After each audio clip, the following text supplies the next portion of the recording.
Tomorrow night, Australia's official debt cap will be lifted beyond $1.1 trillion as COVID recession spending is set to record peak deficit of just over $210 billion.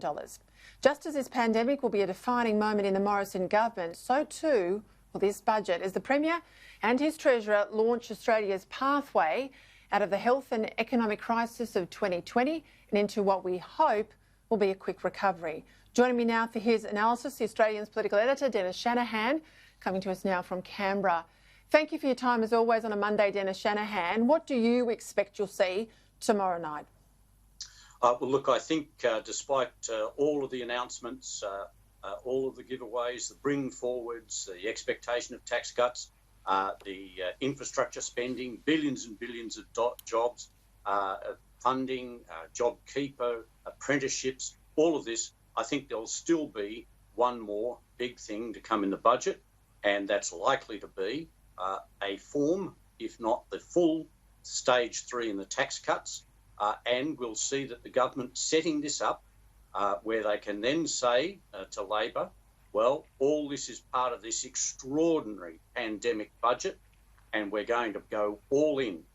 And just as they got the tax cuts through by ensuring that they didn't split them, they may decide, right, they're all going to come forward and it's all or nothing, and that'll present Labor with a very tough decision.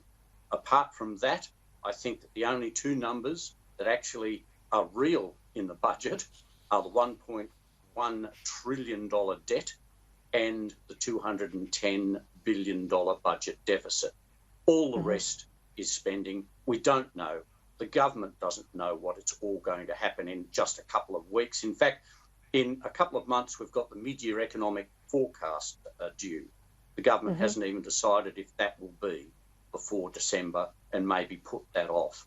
And of course, you know, yes, that's the big question is all about pandemic and COVID. Dennis just talked then about the mid-year economic update. It's called MyEFO. You'll have heard that term at home. It usually hits just before Christmas, but given the budget's now October, Dennis is right to say I think it could be moving out. You've talked there about how they're going to politically frame the budget, all about recovery. I'm interested in terms of the numbers. It's been reported today, of course, that the underlying assumptions in the budget include an assumption for a vaccine to this pandemic, COVID-19, being available sometime next year. Let's have a listen.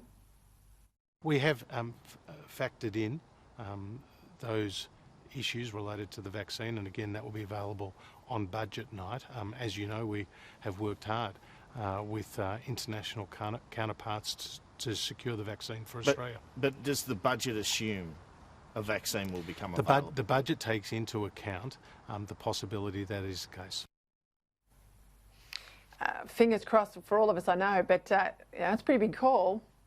Well, it is, and we would hope that it's actually a scenario. It's an option, that the budget isn't based on the fact that we're going to have a vaccine within a few months or next year or within a year. Let's hope that the government hasn't gone all in on the fact that we will or won't get a vaccine.